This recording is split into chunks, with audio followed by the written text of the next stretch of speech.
Okay. All right. So I'm very excited before we get started to do our toast for the Bridge Club today that we have Dr. Jason with us. He is going to help all of us pet owners, all of us, be able to make sure that we are saving the lives of our pets because we are doing really, really ridiculous things at home. So I am very, very excited to turn over to Dr. Jason. And I keep saying Dr. Jason because that's how I know you. I'll let you give your formal introduction of yourself. But welcome to the Bridge Club and take it away. Thanks very much for having me. And thank you everyone for joining in. Should we jump off with the toast? Yes, let's do that. All right. So to the joy and love that our pets bring us and to keeping them happy, healthy, and safe as best and as long as we can. Cheers, everyone. Cheers. Salute. I'm assuming that's water in there, Jason? Assume all you want. Yes, it's water. Totally. Awesome. It is water. Awesome. If I start slurring part of the way through, you'll know it wasn't. There you go. So I wanted to talk today about the five things that most pet owners are doing, throughout their day in their houses and the things that put their pets at unnecessary risk. So I guess let's jump right in with the first thing, which of course most people carry around bags, whether they be purses or gym bags or backpacks or even diaper bags. And where we put those when we come in the house has a huge impact potentially on our pets and their safety. So if we think about the things that people carry around in their bags, whether it be gum, xylitol-containing gum, or sugar-free gum, or even nicotine replacement gum, medications, whether it be pain medications, heart medications, asthma inhalers, things of that nature. Our bags tend to carry a cornucopia of toxins and other hazards for our pets. So when most people come into the house, a lot of what I've heard from other people before and what many of you may be doing as well is you take your bag, you take your purse, you put it on the back of the doorknob, or you put it on the back of the couch or on a chair or something like that. Mm-hmm. Well, that unfortunately are all spaces that pets can then typically easily reach, especially our dogs. Even if we don't think that they could be quite creative in terms of increasing their reach. So the way to avoid this is A, to be aware, and then B, to hang them in places that are significantly safer. So typically that means on a coat hook, in a closet, a locked, a closet with a door, or even on a wall hook, a sturdy wall hook. And that'll really do quite a bit to keep your pet safe from a lot of hazards that are commonly in the bags that we have around our house and carry around. So I don't know if anyone's had experience with that. I know I actually have a veterinary friend in town that her babysitter had come over and left her bag on the ground, and her own dog, so the vet's dog, actually got into the bag and got into some xylitol containing gum and needed to go through decontamination and treatment for xylitol exposure. So it happens a lot. And with increasing awareness and just getting into that habit of hanging the bag somewhere safe as opposed to somewhere that our pets are more likely to get at it, can make a big difference. So I do have a question on that because I am curious, is there, and I know that's not probably your area of expertise, but is there a training mechanism too to have them avoid the bags? Is there any opportunity for that? The training to a degree depends on you being around, obviously during the training, but then also to sort of reinforce that. And that could be quite difficult. I mean, you can train dogs, you can train cats too, but you can train them to avoid, stay away from things just like snake aversion. So if we're worried about, rattlesnake envenomation and stuff, and there's ways to train them that, don't even involve shock collars. So there's ways to do it, but it's a pretty big investment. And certainly I would imagine it would be much easier to train ourselves to get into the better habits. But now when I say ourselves, that also includes the people who come to visit us, family and friends around the holidays. I already mentioned babysitters, any house cleaners, things of that nature. Just get people into the habit of keeping the bag safely out of reach. And that'll help them in their own homes as well.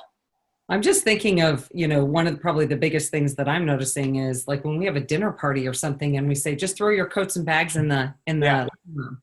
And so if they're just throwing them on the couch, and I'm not even thinking until you're saying all this, that's just a cornucopia for my, little dog to go, well, first of all, there's all those dog smells on those jackets. So isn't that amazing? And then, oh my God, there's a purse. Yeah. Yep.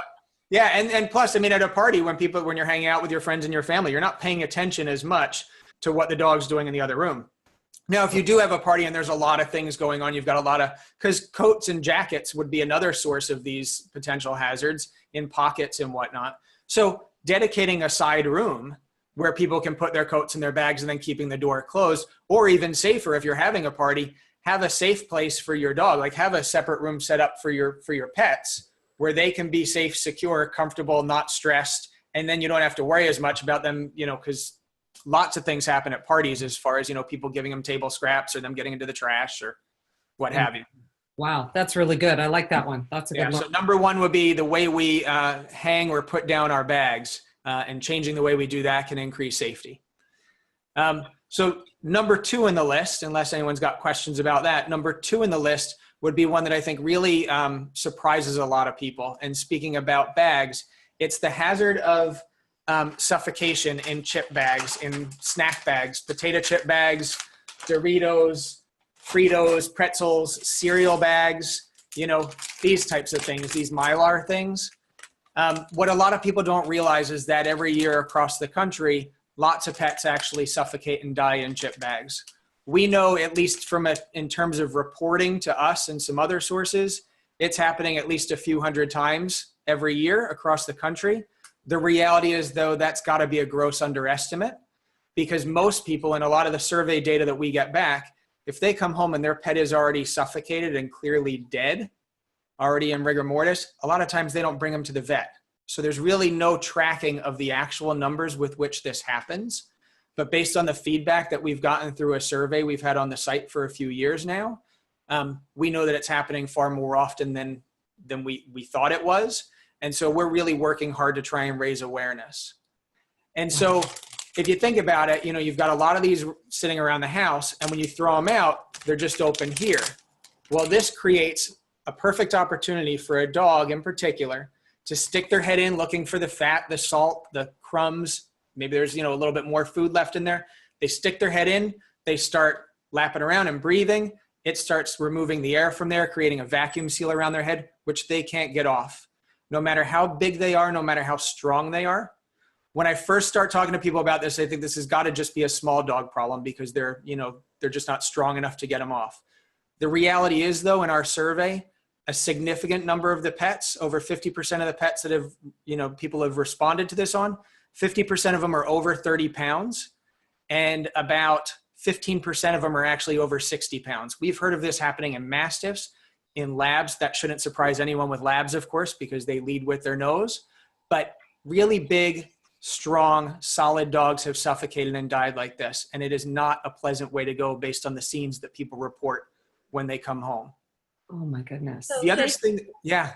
I'm sorry to interrupt real quicker. So could that happen even with, like, say, a plastic bag from Target or in a grocery bag too? It definitely could do. There's just got to be some incentive for them in the bag, either currently or something that was in there. So, you know, let's say that you stored your dog's kibble for a trip in, you know, a Target bag, in a plastic bag like that, or a Ziploc bag. There's a scent on there that's going to incent them to dive in and try and investigate. And so it certainly could. But most of what we're finding, the most common culprit that's at least being reported are chip bags or snack bags. And pets are finding these, you know, there's lots of sad aspects about this, but one of the biggest ones is that people are doing the right thing. They're throwing them out, but pets are finding them. They're taking them out of the trash can, or they're actually blowing in from other people's yards while the pets are outside.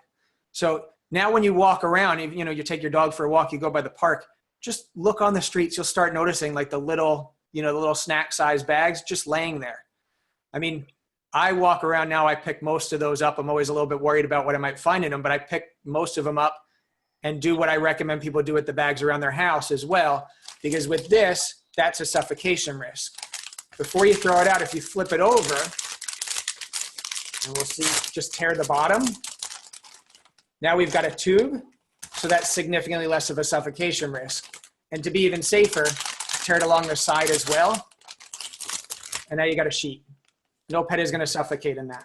It takes all of 5 seconds. I've actually, my daughters who are 6 and 8 years old, they do this around the house as well now. And if they see people putting those things in the trash can without, they pull them out and they do it. So I would encourage everybody to do it around their house. Do it as you're walking around. because it's not just your pets that are at risk, it's other pets, it's even wildlife. So we've got to be really careful. And this also happens when people are home. In our survey, about over 40% of the people, it happened when they were home. So just in another room. This can happen in a matter of minutes. It's devastating. The grief that people feel obviously is quite significant, but also understandably, but sadly, a lot of people also feel a lot of guilt with this, very severe guilt, crippling guilt, even years down the road. And so I think that this is a role for those who work in the veterinary profession and in veterinary hospitals and even industry to help start spreading awareness of that, because it really is saving lives. A lot of these people that lose pets this way haven't gotten another dog several years down the line. So there's a lot of reason really to start focusing on this. And if we think back to, several years back, people did a good job of raising awareness of cutting those 6-pack rings, so that when they wind up in the waterways, they're not, damaging and killing birds and wildlife. It's the same type of thing, and super easy. Wow. So, Wow, that's fantastic. I love the idea of going out into your yard and thinking about that too, and picking up what might have blown in from somebody else's or at the park. I wouldn't have thought of that. So, okay. Yeah. I mean, I think you can't prevent what you're not aware of. And so with raising awareness of this, with people just knowing now that bag sitting there could literally suffocate, a stray dog or wildlife, or could blow into their own yard. If it takes you just, 3 to 5 seconds to just pick it up and tear it twice and throw it away, it could be quite significant. And in our survey, again, 90% of the people that this happened to, they were not aware of this hazard before it actually took the life of their dog. So just raising awareness, just, talking about this, which a lot of people think is crazy. They think this can't happen. It doesn't happen frequently. It's small dogs, whatever. It happens a lot more often than we know. Wow. We're having a few people join. We just had one, just so that you're aware, that was having trouble dialing, but we'll have you at the end recap the first 2, but we'll go on to number 3 as we're moving forward. So number 3 on the list, and speaking about throwing away things, the other thing that's extremely common are people throwing sticks for their dogs or letting their dogs chew sticks. And I think a lot of people look at, okay, they're at the park, they're, at a walk in the woods, there's ample sticks around, they're free, their dogs love to chase, nice and quick and easy, but unfortunately they're not. A lot of dogs suffer very significant injuries, including death, when they chase sticks. So what oftentimes happens is that someone will throw a stick for a dog, and sticks being sticks, one of the ends will stick in the ground, leaving the other end sticking up. And these overexuberant dogs, they're excited. They're chasing sticks. People are playing with them. So they are running onto these sticks and getting impaled, oftentimes in their mouth, in their eyes, in their chest. We can have significant heart injuries, lung injuries in their abdomen, liver, urinary bladder. Really, really significant and distressing injuries. So really, when people think about, playing fetch with their pets, there's far safer objects out there for them to use. That are just not going to really pose this risk. And then even just letting their pets chew on sticks, we frequently will see splinters in the mouth, or even fragments of the stick that break off and get lodged between the teeth. And then you're looking at, the cost of sedation, or the cost of, a dental to remove a tooth or something like that. So I really encourage people and try and raise awareness of the dangers of sticks, because although they might seem free at the time, they can be anything but. Wow. Yeah, I guess you never think about the piece of the stick lodging in the gum, but think about when we eat food, what happens? Right. How uncomfortable that is. They don't have toothpicks. So They don't. And they don't have opposable thumbs either. So they wind up, I think a lot of people are looking to save money on costs at the vet. And, so unnecessary costs where you're having to go in and have them sedated to remove a piece of stick lodged or something like that. It's cheaper just to buy a safer fetch toy or a stash of them, and use that instead. My goodness. So we will recap on the end for the top 2 that some of you may have missed as we were coming along, but let's hear number 4. So with number 4, and this is one especially around times like we just went past with Easter, we've got Mother's Day coming up, and even just spring coming around. So things, buying and sending flowers and plants. A lot of people do it because it makes them feel good. It brightens up their house, which is fantastic. They want to show their appreciation for their mom or, a neighbor or a friend or another loved one. And that's great. But unfortunately, there are a couple of things that we can bring into our homes or send into other people's homes that can put our pets at unnecessary risk. And there's too many to really go into. So I would definitely encourage everybody to be aware of and look at ASPCA Animal Poison Control Center has a great website and app. They've got a list of plants that are toxic to dogs and cats and also to horses. So I would always encourage people to look at that before doing their landscaping and making planting decisions around their house. Or even if you're going to be, routinely, if there's a particular plant or flower that you like in your house, look it up first before you bring it in. But two that I definitely want to highlight, especially for those who love and have cats, lilies. So the true lilies, the Easter lilies, the stargazer lilies, the tiger lilies, the rubrums, the really big, beautiful, nice smelling lilies are highly, highly toxic to cats. And unfortunately, still far too few people are aware of this danger. And it's not a matter of, when I talk to people about this, a lot of times people think, well, if I put them up high, if I put them up on a shelf, like even when they're aware of the danger, or, if I somehow keep my pet off of the, my cat off of the table, which we all know could be quite difficult, that it's not a problem. The issue with lilies is that the toxin is not just in the petals and the stems, it's also in the pollen, which is very important. We know that pollen can be carried on wind currents. We know that cats can brush up against a lily flower or walk through some pollen that's just fallen on the table. And if they then groom that off themselves, they can wind up with a condition called acute kidney failure, which could be absolutely devastating and very expensive to treat. So the toxin's also in the vase water as well. So we also know that cats like to knock things over. It tends to be what they do professionally. And so if they knock over a vase with lilies in it and then lap up the water, walk through it, lap up the water, again, we could be looking at acute kidney failure, which can be devastating and expensive. So I would encourage people with cats to not bring any of these lilies into their house, and then also to spread the word to their friends and family, because it's our friends and family who tend to send us flowers. And I've certainly heard numerous stories, and actually we've seen many even online in terms of, in news stories from all over the world about people who, got their mom, a bouquet for Mother's Day or brought home the Easter lilies from church. I even know of one story where people had gotten married and lilies were part of their wedding bouquet. They came home and dropped the flowers off and then went away on their honeymoon. They had a pet sitter, but they came home early because their cats had gotten into their bouquet, which included lilies, and they wound up needing dialysis. So it really can be quite devastating, and it's avoidable by keeping them out of your house. So if somebody sends you a bouquet, just screen it. Make sure that there's no lilies. If there are, take them out and don't bring them in the house. So Jason, we got a question through a private message asking, you mentioned the word landscaping. And so that kind of perked a lot of people's ears, though most of us around the country are barely seeing the buds come through because we had snow in Chicago yesterday. Covered by snow, yeah. So the question is, as we are entering into spring and we all are starting to do the landscaping from a dog perspective in particular, are there certain things that we should be watching out for there? Yeah, I mean, so a lot of the spring flowering bulbs, like, the tulips and the hyacinths and things of that nature, you want to be careful, especially to keep those bulbs out of their reach. So whether that be the bulbs before you plant them, if you've got them in, say, a garden shed or just sitting, out on the porch, you want to keep those away from them. And if they dig in your yard, if they dig in your garden, then you want to be really careful and do things to keep them away from those areas. Okay. Same thing, fertilizers and things of that nature, you want to keep those away because those can also be problematic. Oh, and we love that Jeff has his beautiful little dog right there. Keep those. There you go. Bulbs She's looking away. for bulbs. The bulbs away. Oh my gosh, beautiful dog, Jeff. Okay, so the last item on the list, what should we?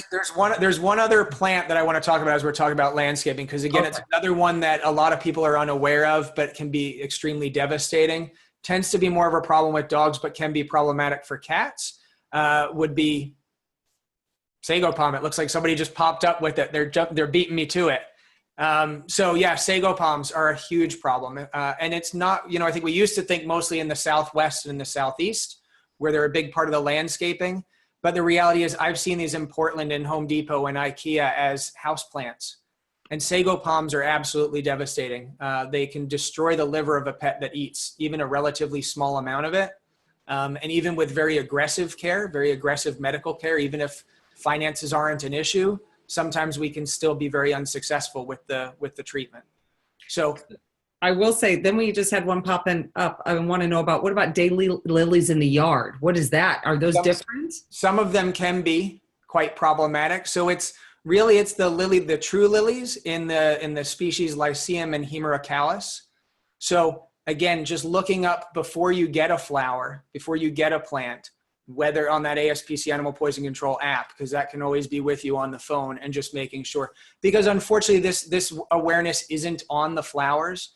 It's not, even if you call a florist. I mean, ideally in the preventive vet world, ideally when you call 1-800-FLOWERS or FTD or whatever it is, and you say, I want to send a bouquet, ideally they'd be asking if the person you're sending them to has cats, because then they know not to put lilies in, but that just doesn't happen. So until that happens, we need to be proactive. We need to advocate for our pets and the pets in the households of the people that we know and love and send flowers to. I feel like there is a public service announcement coming from Home Depot. That would be great. I think they're going to have like little labels on, that is going to say dog, yes, cat, no. Yeah, So. it would be fantastic. I would encourage you not to hold your breath though, Catherine, because then as we start looking at all the rodenticides and the snail and slug baits, they've got all kinds of things around there that are problematic. So I know we got to jump really ahead, but really Jeff quickly asked about wood chips, and then we can do the last one. Wood chips, yeah, I mean, they can cause an obstruction hazard if a dog were to eat enough. Same thing like with cocoa mulch, depending on the product, there may be enough theobromine in the cocoa from cocoa mulch, but things of that nature can definitely cause, as well as a digestive obstruction problem. Heck, Yeah. I just feel like we should just have a landscaping discussion. Okay, let's go to number 5. So number 5 is really a thing that a lot of people do around the house every day, sometimes multiple times a day. And that's take, whether it be, their vitamins or pain medications or their heart medications or even their pets medications. So there's a lot of medications and supplements that we take on a daily basis or give to members of our family, including our pets. Now, if we think about where we take medications, I don't know if we should do a show of hands or just, people shout out, but I know where I take most of them and where a lot of people I've spoken to take most of them are either the bathroom or the kitchen, right? That tends to be where we have them most often. There you go. And I would say also that probably most of us have had an instance where we've been, turned over the bottle of Advil, hoping to get out 2, and about 10 or 12 fall out, and maybe some of them spill to the floor. Or, maybe you're getting like the liquid Tylenol for your toddler and some of it spills out. So that poses a very significant problem, because even the most sedentary, lazy appearing cat, or in particular dog, it's amazing how quick their reflexes get when something hits the ground that they're not sure whether or not is for them. They'll eat it first and maybe ask questions later. So, and sometimes these things roll under couches or under refrigerators where we don't even recognize that they fall into the ground, but our pets will find them then or at another time. The quick and simple way to avoid this is, because we're typically doing this in the bathroom or the kitchen, both of those places typically have a sink. The kitchen oftentimes has a lot of bowls, mixing bowls, or even cups or whatever you might want to have. And in the bathroom, it typically has a tub or a shower or even a toilet.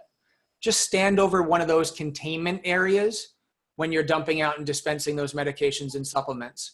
Because if it falls and it falls into the confinement of a sink or the toilet or the tub or something like that, sure, you might not now want to take that pill or that capsule. But you're not rushing to the ER. You're not panicking because your pet is now at unnecessary risk. So I would encourage people to get in that habit as well. So it looks like we're at it. We're officially at the 25-minute mark. So we always promise people that they can leave at the 25-minute mark.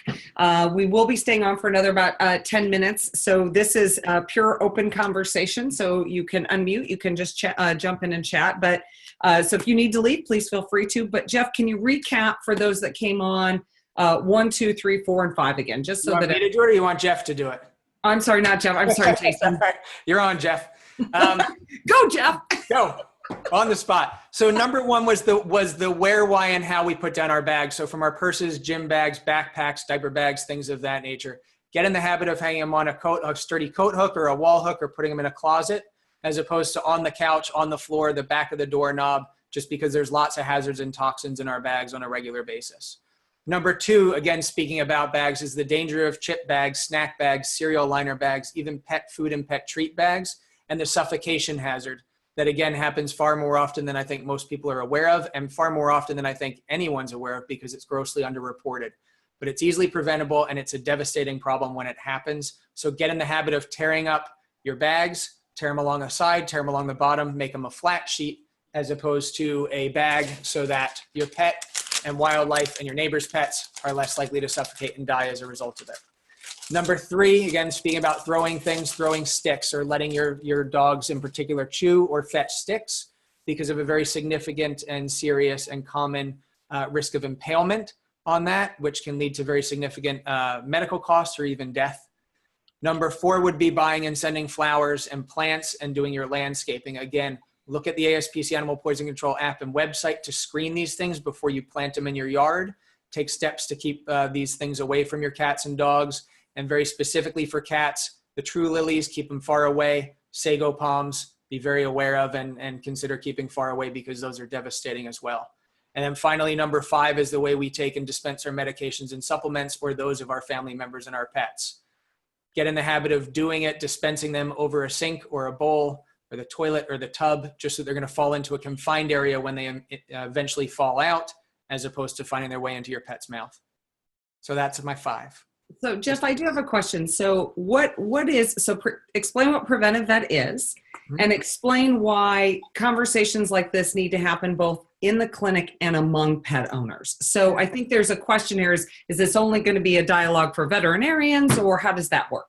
No, I mean, so Preventive Vet is really, our mission is to try and raise awareness of a lot of things that put pets at unnecessary risk. It's why we're out there chronically trying to work on a lot of these things. And it's because there are simple things that people can do to help their pets. But we also want to help the profession. We also want to help industry spread this word, because when a pet owner hears this, when I'm in clinic or when I'm talking to a pet owner and they hear this and they hear about the pet suffocation, or they hear about, the Sago Palms, or they hear about xylitol. We do a lot with xylitol as well. It opens their eyes. It kind of wows them. It delights them, because I've just given them information, or they've read an article that's given them information that's going to help them do better by their pets, and also save money and avoid heartbreak. And I love that. I love that, they relate to me, they relate to Preventive Vet, they bond to me. But this is what veterinarians and veterinary teams should be doing in their practice as well, because we know that pets get better care. They live longer, they're healthier, they're happier, they're safer if people have better relationships with their vets. And people fortunately have good relationships with their vets, but we can do more. And we could do more pretty easily. We can involve the team more. We can share these things.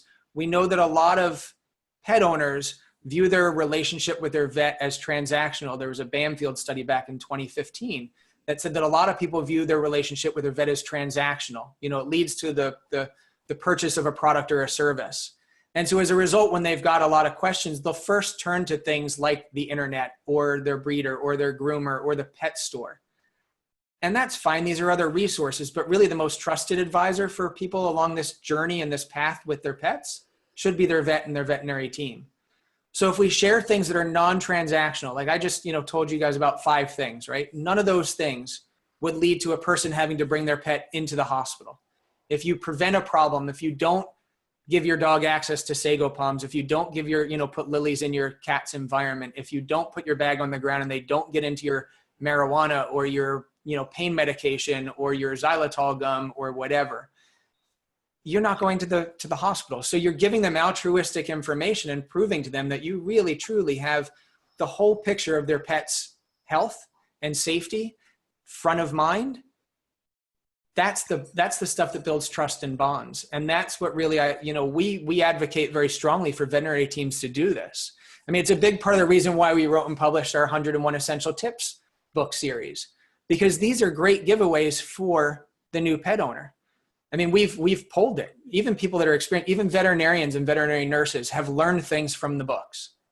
People who are inexperienced with cats and dogs have learned a ton of things from the books. And so if veterinarians are giving these as a, hey, welcome to the practice, we want you to do the best by your pets and we want to be a partner with you in that. And here's 101 things that are basically going to help you stay out of our hospital, stay out of the ER. But the reality is even I can't prevent everything. And trust me, I try. But when things happen, they will also be able to recognize them earlier. And so get in earlier, make the phone call earlier, call poison control earlier, get to the ER earlier when the prognosis is likely to be better, when the costs are likely to be better, and when the pet hasn't suffered as long. So there's a lot we could do very easily. And this is a conversation, I guess, to the second part of your question. This is a conversation that I want veterinary teams to be having with their clients. This is a conversation that needs to go further. The further it goes, the more people that this information, the more hands of people and minds of people that this get into, the better it is for everyone. The better it is for society. The better it is for the pet owner. The better it is for veterinary practices, because there's also, you know, there's a bottom line benefit to this as well. Go ahead, Brenda. Hi. Yeah, I have a couple of questions. This is such great information, Jeff. I mean, see, now you have me doing it too, Kathleen. I know. Jeff, you need to change your name. This is such great information. I guess I walked in because of the cute little puppy that was on the lap, but it's such phenomenal information that I think everybody, as you said, can learn from. So I have two quick questions too. I have too many times done the dive on the floor to try to scramble and get the Advil that has fallen down, right? Type of thing. So my first question is, are there particular medications we all have around that you would be like, absolutely under no circumstances, these are quickly deadly things we should do that? And then the second question is a follow-up to that, which is, when that happens, what do you recommend we as pet owners do first and then do second? Obviously, call your veterinarian, call poison control, but what's the most immediate thing we can do to try to give us the best chance for a good outcome? Right. So, sorry? I said other than prevented, of course. Yeah, of course. Well, because again, not everything is preventable. So, you know, stuff happens. I'll keep this PG. So I guess I would answer the second part of your question first. You know, the first thing you want to do really is remove them from the situation. If it's going to take you, you know, if 5 pills have dropped and it's going to take you a little bit longer to find and pick up all the pills, do the quick and easy thing of picking up your pet and taking them out of the room and closing off their access. So then you could go back in and deal with that, you know, then or at another time. You want to prevent additional contamination or ingestion, right? And obviously make sure that, you know, that they're safe and well. But then you actually hit on it, Brenda. Really, it's looking at what they've gotten into and then either calling poison control or calling your veterinarian. And though poison control, animal poison control will potentially cost you, you know, whether it be $60 or something like that, the peace of mind that you'll get is significant. And also know that, you know, we veterinarians, we use some human medications in pets. So we're familiar with what some of these are and a significant number of them. But they're creating medications for people at a rate faster than we can keep up with in terms of recognition and awareness. And then, you know, you're telling us the brand name and everything. So it may be that you still need to call poison control. So it just depends, but calling poison control, calling your vet, and then they can advise you, because sometimes either depending on what your pet has ingested or what they're doing at the time, if they're already, you know, staggering or they've already collapsed or they're already having seizures, there are indications where you really don't want to make them vomit because you actually put them at greater risk. Mm-hmm. And so you want to get the advice of a professional. I know people are inclined to go online and look, but that is truly wasted time, you know? And so I would encourage people to reach out to their vet or the local ER or poison control as the first step. And then based on what they're saying, whether it's going in or maybe they can help you, you know, decontaminate, cause your pet to vomit at home. Though good luck doing that with cats. It's not very effective. And you definitely never want to use hydrogen peroxide in cats to try and make them vomit. That can cause some very significant problems. So reach out to professionals, because that's why we're here. And those are great resources. In terms of the first part of your question, Brenda, sorry, I'll just very quickly, it really depends on the pet size and the milligram strength of what you're taking, but pretty much run the list, you know, as far as pain medications, both prescription or over the counter. You know, a lot of people are on, you know, antidepressants, mood altering drugs, you know, heart medications, There's even some antibiotics that we as people take for certain conditions that can be highly, highly problematic and toxic for pets. So pretty much with all of them, just exercise extreme caution. So, are there any remaining questions by chance? I know that we've got Stacy and Jeff and Anne. So, just curious if there's anyone else that is interested in asking any questions. I'm almost through with my water. Oh, there you go. Water. All right, that is awesome. Guys, we're going to make sure that everyone can get back to their very busy day, but this has been absolutely incredible. All as a reminder, if you are a all access member, you will have access to this video. Otherwise, we do not supply the videos for sharing, because we're all about this experience of getting people to be able to be together and have a conversation. I also encourage all of you to join the Bridge Club. It is free as a base level membership. So please go to thebridgeclub.com to join. And we have a great, awesome conversation next week on a book club. That is not a facilitated discussion. Everyone needs to bring their greatest and best latest book that they've read. You're going to each get about a minute or two to be able to talk about it. This is mine as my preview. And so we're going to have a glass of wine and we're going to talk about books. So I highly encourage all of you to attend that. And with that said, everyone, have a fantastic day. Cheers. And you're all able to leave. Thank you, Jeff. That was awesome. Jeff, Jason. This is going to be problematic. Jeff is like, Jeff's like, well, you're welcome. Like, I do what I can. I do what I can. I show up. I figure, what the hell? Why not? That is so